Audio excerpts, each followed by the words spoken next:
Hi hello ನಮಸ್ಕಾರ welcome back to Jiya's food vlogs. ಇವತ್ತಿನ recipe ಏನಪ್ಪ ಅಂದರೆ ಸ್ವೀಟ್ ರೆಸಿಪಿ. ಅದು ತುಂಬ ಈಸಿಯಾಗಿ ಮಾಡ್ಬೋದು, ಮನೆಯಲ್ಲಿ ಇರೋ ಇಂಗ್ರೀಡಿಯೆಂಟ್ಸಿಂದನೇ ಮಾಡ್ಬೋದು. ನೀವು ಕೂಡ ಈ ಥರ ಮನೆಯಲ್ಲಿ ಮಾಡಿ ಟೇಸ್ಟ್ ಮಾಡಿ ತಿನ್ನಿ, ತುಂಬ ಚೆನ್ನಾಗಿರುತ್ತೆ.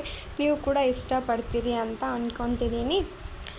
ಇವಾಗ ಸ್ಟಾರ್ಟ್ ಮಾಡೋಣ, ಯಾವ್ಯಾವ ಥರ ಮಾಡಬೇಕು ಏನಿಲ್ಲ ಅಂತ ಅನ್ನೋದು. ನಾನಿಲ್ಲಿ ಫಸ್ಟು ಒಂದು ಸ್ಮಾಲ್ ಸೈಜ್ ಇರೋದೊಂದು ನಾನಿಲ್ಲಿ ಪಾತ್ರೆ ತೊಗೊತಿದ್ದೀನಿ. ಅದರಲ್ಲಿ ನಾನಿಲ್ಲಿ ಅರ್ಧ KGಯಷ್ಟು ಬೆಲ್ಲ ಹಾಕಿದ್ದೀನಿ. ಅಂದರೆ ಸ್ವಲ್ಪ ಸ್ವೀಟ್ ತಿನ್ನೋರು ಜಾಸ್ತಿ ಇದ್ದರೆ ಜಾಸ್ತಿ ತೊಗೊಳ್ಳಿ. ನಮ್ಮ ಮನೇಲಿ ಸ್ವೀಟ್ ಜಾಸ್ತಿ ತಿನ್ನೋರಿದ್ದಾರೆ, ಹಂಗಾಗಿ ನಾನು ಸ್ವಲ್ಪ ಸ್ವೀಟ್ ಜಾಸ್ತಿ ಇರಲಿ ಅಂತ ಅರ್ಧ KG ತೊಗೊಂಡಿದ್ದೀನಿ. ಈ ಅರ್ಧ KG ಬೆಲ್ಲನ ಅದರಲ್ಲಿ ಹಾಕಿ ಒಂದೂವರೆ ಕಪ್ಪಷ್ಟು ಸಣ್ಣ ಗ್ಲಾಸಷ್ಟು ವಾಟ್ರ್ ಹಾಕಿದ್ದೀನಿ. ವಾಟ್ರ್ ಹಾಕಿ ಅದು ಫುಲ್ ಕರಗಿಸೋಗ್ಬೇಕು, ಅಂದರೆ ಬೆಲ್ಲ ಎಲ್ಲ ಕರಗಬೇಕು. ಆ ಥರ ಎಲ್ಲ ಮಿಕ್ಸ್ ಮಾಡಿ ಲೋ ಫ್ಲೇಮಲ್ಲಿ ಇಟ್ಟೆ ಮಾಡಿ, ಅದು ಬೇಗ ಕರಗಿಬಿಡುತ್ತೆ ಹೀಟಿಗೆ. ನೋಡಿ ನಾನು ತೋರಿಸಿದ್ನೆಲ್ಲ ಈ ಥರ ಕರಗಿದ್ರೆ ಸಾಕು. ಬೆಲ್ಲ ಫುಲ್ ವಾಟ್ರ್ ಆದರೆ ಸಾಕು. ಅದನ್ನ ಒಂದು 5 ನಿಮಿಷ ಪಕ್ಕಕ್ಕೆ ಇಟ್ಬಿಡೋಣ, ಅಂದರೆ ಸ್ವಲ್ಪ ಆರಬೇಕು. ಅದು ತಣ್ಣಗಾದ್ಮೇಲೆ ಹಾಕಿದರೆ ಚೆನ್ನಾಗಿರುತ್ತೆ. ಆಮೇಲೆ ನಾನಿಲ್ಲಿ ಒಂದು ಕಡಾಯಿ ತೊಗೊತಿದ್ದೀನಿ. ಆ ಕಡಾಯಿಯಲ್ಲಿ ಸ್ವಲ್ಪ ನಾನು ತುಪ್ಪ ಹಾಕ್ತಿದ್ದೀನಿ. ಸ್ವಲ್ಪ ಅಂದರೆ ಒಂದು ಅರ್ಧ ಕಪ್ಪಷ್ಟು ಸಣ್ಣ ಬೌಲ್ ಇರುತ್ತೆ ಅಲ್ಲ, ಅದರಲ್ಲಿ ಅರ್ಧ ಕಪ್ಪಷ್ಟು ನಾನು ತುಪ್ಪ ತೊಗೊತಿದ್ದೀನಿ. ಈ ತುಪ್ಪ ಹಾಕಿ ಸ್ವಲ್ಪ ಅದು ಹೀಟ್ ಆದಮೇಲೆ ನಾನಿಲ್ಲಿ ಜೋಳದ ಹಿಟ್ಟು ತೊಗೊತಿದ್ದೀನಿ. ವೀಟ್ ಫ್ಲೋರ್ ತೊಗೊತಿದ್ದೀನಿ, ಅಂದರೆ ಜೋಳದ ಹಿಟ್ಟೆ ಅಲ್ವಾ, ಹಂಗಾಗಿ ನಾನು ಇಲ್ಲಿ ಸ್ವಲ್ಪ ಒಂದು ಕಪ್ಪಷ್ಟು ಜೋಳದ ಹಿಟ್ಟು ತೊಗೊತಿದ್ದೀನಿ. ನಿಮಗೆ ಜಾಸ್ತಿ ಬೇಕಂದರೆ ಜಾಸ್ತಿ ತೊಗೊಳ್ಳಿ. ಆಮೇಲೆ ಈ ಥರ ತುಪ್ಪ ಹಾಕಿದ ಮೇಲೆ ಮಿಕ್ಸ್ ಮಾಡಿ, ಒಂದು ವೇಳೆ ಅದು ಗಟ್ಟಿ ಅನಿಸಿದರೆ ಇನ್ನೊಂದು ಸ್ಪೂನಷ್ಟು ತುಪ್ಪ ಹಾಕಿ ಮಿಕ್ಸ್ ಮಾಡಿ. ಆಲ್ರೆಡಿ ಈ ಥರ ಆಗಿದೆಯಲ್ಲ, ಈ ಥರ ಆಗಿಬಿಡುತ್ತೆ.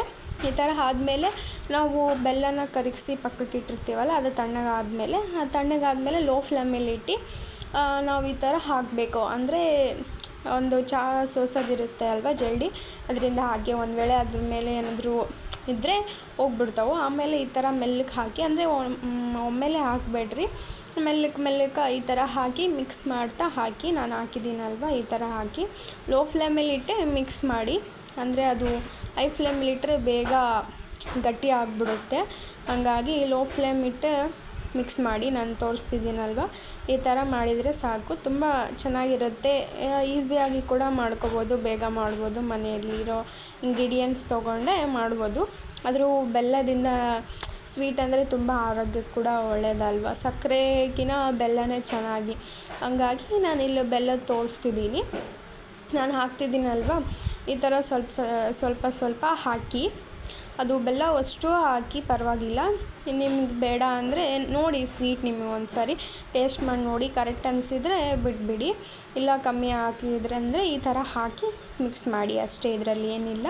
ನೋಡಿ ನಾನು ಮಾಡ್ತಿದ್ದೀನಲ್ಲ, ಈ ಥರ ಮಿಕ್ಸ್ ಮಾಡಿ. ಆಲ್ರೆಡಿ ಅದು ಈ ಥರ ಗಟ್ಟಿ ಆಗಿಬಿಡುತ್ತೆ, ಸ್ಮೂತಾಗಿ ಗಟ್ಟಿ ಆಗಿಬಿಡುತ್ತೆ. ನಾನು ತೋರಿಸ್ತಿದ್ದೀನಲ್ಲ, ಈ ಥರ ಆಗಿಬಿಟ್ರೆ ಆಯಿತು, ನಮ್ಮ ಸ್ವೀಟ್ ರೆಸಿಪಿ ರೆಡಿ ಆದಂಗೆ. ಇದರಲ್ಲಿ ಏನೂ ಇಲ್ಲ, ತುಂಬ ಈಸಿಯಾಗಿ ಕೂಡ ಮಾಡ್ಕೋಬೋದು. ನೋಡಿದ್ರಲ್ಲ, ಇಷ್ಟೇ ಇಂಗ್ರೀಡಿಯೆಂಟ್ಸಿಂದ ಮಾಡ್ಬೋದು. ಆಮೇಲೆ ನಿಮಗೆ ಬೇಕಾದರೆ ಡ್ರೈ ಫ್ರೂಟ್ಸ್ ಎಲ್ಲ ಚಾಪ್ ಮಾಡಿಕೊಂಡು ಇದ್ರ ಮೇಲೆ ಉದುರಿಸಿ. ನಾನು ಫಸ್ಟು ವಿಡಿಯೋ ಸ್ಟಾರ್ಟಿಂಗ್ ತೋರಿಸ್ತಿದ್ದೀನಲ್ಲ ಅಷ್ಟೇ.